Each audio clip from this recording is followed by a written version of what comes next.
দক্ষিণ কোরিয়ার বরখাস্ত হওয়া প্রেসিডেন্ট ইউএন সুক ইউএলের বিরুদ্ধে গ্রেপ্তারি পরোয়ানা জারি করেছেন দেশটির এক আদালত।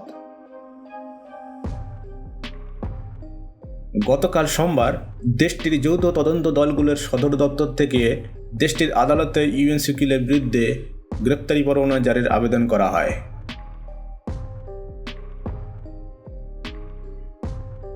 এর মাধ্যমে দেশটির কর্তৃপক্ষ প্রথমবারের মতো ইউএনকে আটকের প্রথম পদক্ষেপ নিল।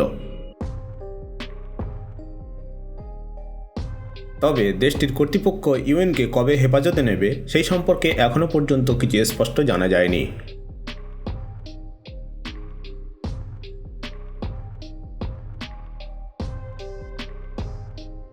চলতি মাসের শুরুর দিকে আকস্মিকভাবে সামরিক আইন জারি করেছিলেন ইউএন।